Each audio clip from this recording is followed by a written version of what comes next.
কি সবাই চলে এসেছো দেখছি দাদামশাইয়ের গল্প শোনার জন্য। আজকে তোমাদের আমি এক দারুণ গল্প বলে শোনাচ্ছি, তাহলে শোনো। এক জঙ্গলে এক বিশাল বাঘ বাস করত। বাঘের গায়ে চাকা চাকা দাগ এবং সে প্রচণ্ড শক্তিশালী। একদিন তার বাচ্চা হারিয়ে যায়। সে বনের এদিক ওদিক ঘুরে বেড়ায় তার বাচ্চার খোঁজে, কিন্তু কোথাও খুঁজে পায় না।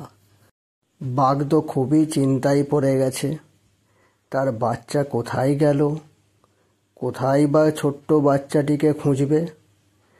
সে তখন ভাবল একবার বানরের কাছে যায়। বানর ছিল গাছের ডালে বসে।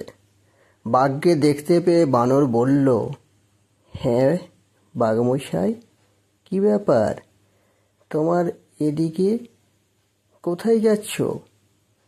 বাঘটি তখন উত্তর দিল, আর বলো না, আমার বাচ্চা হারিয়ে গেছে গো। কোথায় খুঁজে পাই বলো তো? আমি তো এদিক ওদিক চারদিক খুঁজে বেড়াচ্ছি, কোথাও খুঁজে পাচ্ছি না গো। তুমি কি দেখেছো আমার ওই ছোট্ট বাচ্চাটিকে? আমি খুব চিন্তায় পড়ে গেছি, কি করি বলো তো বানর ভাইয়া, আমি কোথায় খুঁজি? এসব কথা শুনে বানরটি বলল, তুমি কুকুরের কাছে যাও। কুকুরের কাছে বাঘ গিয়ে সব কথা বলল। কুকুরটি শুনে বলল, আমি তো এদিকেই দেখছিলাম তোমার বাচ্চাটাকে ঘুরে বেড়াতে, কোথায় যেন যাচ্ছিল একা একা। আমি তো ভাবলাম ও হয়তো খেলাধুলা করছে। না গো, আমার খুব চিন্তা, বাচ্চাটাকে যে করেই হোক খুঁজে পেতেই হবে। একটু দেখো না কোথাও যদি খুঁজে পাওয়া যায়। তারপর কুকুরটি পরামর্শ দিল বাঘকে, তুমি একবার কচ্ছপ ভাইয়ার কাছে যাও। কচ্ছপ ভাইয়া নিশ্চয়ই তোমার ওই বাচ্চাটিকে খুঁজে দেবে। তারপর আর বাঘ দেরি করল না, কচ্ছপের কাছে গিয়ে সব কথা খুলে বলল। কচ্ছপ খুবই জ্ঞানী প্রাণী। সে বাঘকে কড়া ভাষায় বলল, তুমি শাসন করতে পারো না তোমার ছেলেকে? বাঘ বলল, আরে আমি কি করি বলো তো, ওই আমার একটাই বাচ্চা, ওকে আমি কোথাও খুঁজে পাচ্ছি না। ওকে কি শাসন করি বলো তো, চারদিকে ঘুরে বেড়ায়।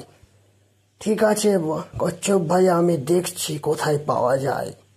এই বলে বাঘটি কচ্ছপের কাছ ছেড়ে অন্য জায়গায় খুঁজতে গেল। গোটা বন যেন বাঘের বাচ্চা হারিয়ে গেছে বলে চিন্তায় মগ্ন। সবাই খুঁজতে বেরিয়ে গেছে বাঘের বাচ্চাকে, কিন্তু কোথাও খুঁজে পাচ্ছে না কেউ। কি হলো, কোথায় গেল? ব্যাঙ তো এই কালকেই দেখেছিল বাঘের বাচ্চাকে, শিয়ালকে এসে বলল। শিয়াল ভাইও বলল, হ্যাঁ আমিও তো দেখেছি, কিন্তু কোথায় গেল? চলো আমরা সবাই মিলে বাঘের বাচ্চাকে খুঁজে দিই। কিন্তু কোথাও খুঁজে পাওয়া যাচ্ছে না বাঘের বাচ্চাকে। এ তো বেশ মুশকিল। বাঘ তো চিন্তায় গেল। আর এদিকে শিয়াল ভাইও বাঘের বাচ্চাকে খোঁজার জন্য এদিক ওদিক সন্ধান শুরু করে দিল, কিন্তু কোথাও খুঁজে পেল না। তারপর সে বাঘের কাছে মন খারাপ করে গিয়ে বলল, বাঘ ভাইয়া, আর কি করবে বলো? তুমি চিন্তা করো না, তোমার কাছে ঠিক তোমার বাচ্চা ফিরে আসবে। আমি ঈশ্বরের কাছে প্রার্থনা করছি, তোমার কাছে অবশ্যই তোমার বাচ্চা ফিরে আসবে। এদিকে বাঘের বাচ্চাটি তার মাসি ঘর বেড়াতে গেছে। তার মাসি বিড়াল বাঘের বাচ্চাটিকে নিয়ে বাঘের কাছে এসে হাজির।